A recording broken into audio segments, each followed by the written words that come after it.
Tracy Martin and Sabrina Fulton are Trayvon Martin's parents. Javaris Fulton is his brother, and Ben is his brother. And Ben, good morning to all of you. Thank you for being here. Good morning. Good morning. We haven't heard, so what's your reaction? It's 5 days now since the verdict. What's your reaction? Still shocked, still in disbelief. We felt in our hearts that we were going to get a conviction. We thought that the killer of our unarmed child was going to be convicted of the crime that he committed. You say shock and disbelief. Ms. Fulton, reasonable doubt is something we're hearing from some of the juries. Do you understand, jurors, do you understand how they might have found reasonable doubt? I don't understand if they were looking at it from Trayvon's point of view, because he was a teenager. He was scared. He did run. As far as if he ran home or not, I mean, if somebody is chasing me, I don't think I would run home and bring them to my house. Yesterday, the Attorney General did speak to a national convention of traditionally African-American sorority women yesterday, and he had this to say. We are also mindful of the pain felt by our nation surrounding the tragic, unnecessary shooting death of Trayvon Martin in Sanford, Florida last year. And we are cognizant of the fact that the state trial reached its conclusion over the weekend. As parents, as engaged citizens, and as leaders who stand vigilant against violence in communities across the country, the Deltas are deeply and rightly concerned about this case. The Justice Department shares your concern. I share your concern. And as we first acknowledged last spring, we have opened an investigation into this matter. Now, independent of the legal determination that will be made, I believe that this tragedy provides yet another opportunity for our nation to speak honestly about the complicated and emotionally charged issues that this case has raised. We must not, as we have too often in the past, let this opportunity pass. I really don't have anything personal to say. I just didn't understand how can you let the killer of an unarmed child go free. What would your verdict would have been if had it been your child? And there's no winners in this case at all, but you know, it's just I want them to put themselves in our shoes. I want to just talk a little bit about context and how people have responded to it and how people are feeling. You know, when Trayvon Martin was first shot, I said that this could have been my son. Another way of saying that is Trayvon Martin could have been me 35 years ago. And when you think about why, in the African-American community at least, there's a lot of pain around what happened here, I think it's important to recognize that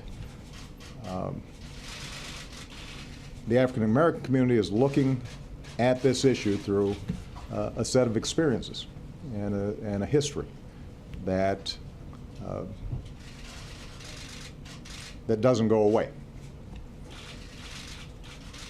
You know, there are very few African-American men in this country who haven't had the experience of being followed when they were shopping in a department store. That includes me. There are very few African-American men who haven't had the experience of walking across the street and hearing the locks click on the doors of cars. That happens to me, at least before I was a senator. There are very few African Americans who haven't had the experience of getting on an elevator and a woman clutching her purse nervously and holding her breath until she had a chance to get off. That happens often. And you know, I don't want to exaggerate this, but those sets of experiences inform how the African American community interprets what happened one night in Florida. And it's inescapable for people to bring those experiences to bear. The African American community is also knowledgeable that there is a history of racial disparities in the application of our criminal laws. Everything from the death penalty to enforcement of our drug laws. And that ends up having an impact in terms of how people interpret the case. Now, this isn't to say that the African American community is naive about the fact that African American young men are disproportionately involved in the criminal justice system, that they're disproportionately both victims and perpetrators of violence. It's not to make excuses for that fact, although black folks do interpret the reasons for that in a historical context. They understand that some of the violence that takes place in poor black neighborhoods around the country is born out of a very violent past in this country. Anger that you feel must be redirected into positive energy, because we need to get this mission. This has been a mission we've been on for generations. Exactly. We have to stop this. And there's only one way to stop this. That's through unity. We need to understand what the root of the problem is. It is that racism. It's directed towards me, my black face. Let's get real about this. Understand what it's all about. It's targeted towards me, the source of this color. It's targeted towards me. And we need to understand that we cannot continue to live like this. It's never gonna work. And we're all tired of it. We all want the same thing, but let's stop being scared. Exactly. Let's find courage within each other. Exactly. Because together we are that force, we are that power, and we will make that change. It will happen. I've dealt with this problem all of my life. I am Trayvon Martin. I just ain't dead yet. I am Trayvon Martin. Abracadabra, magical respect, unilateral, universal, magnetic, automatic, attracting you, these rapping matter, emotional, or rational. Music motivation, they converging on the capital, international traveler. I furl and unravel my flag, I put it down with Dream Defenders, check the calendar, places I've never been, trying to get you guys to pilot out the passenger. My name is Philip Agnew, Executive Director of the Dream Defenders.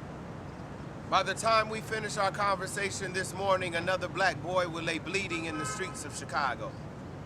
And as we rest our heads tonight, 300,000 of our veterans will lay their heads homeless. And I would love to explain to you how the hate we spread abroad is the real reason that hatred washes upon our shores, but I only have 2 minutes. And I could tell you that Philadelphia just closed 23 of its schools.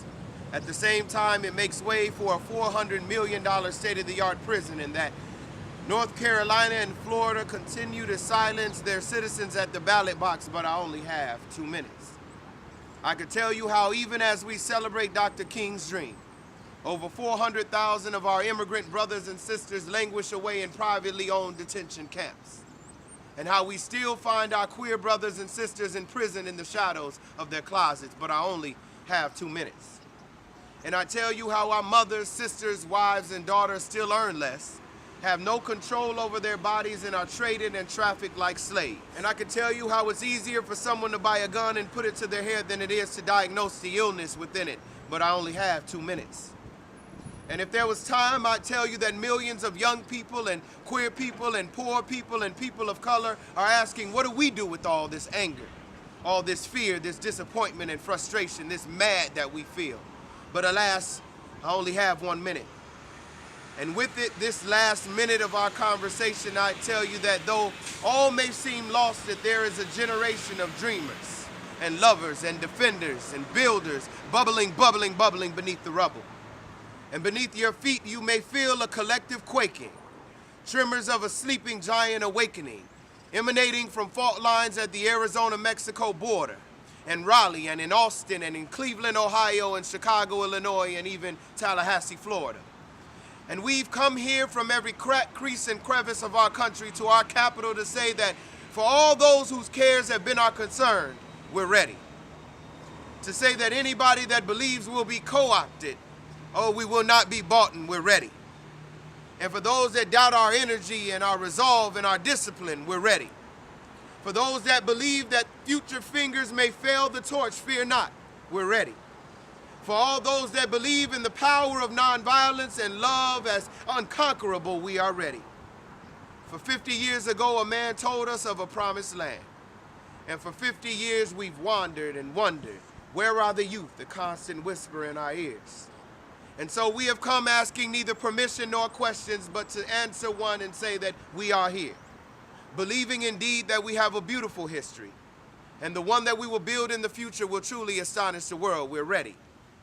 May the outcome always prosper over income, peace over profit, revolution over revenue, and all peace and power to the people. For anybody that doubts us, don't believe us, just watch. We're ready.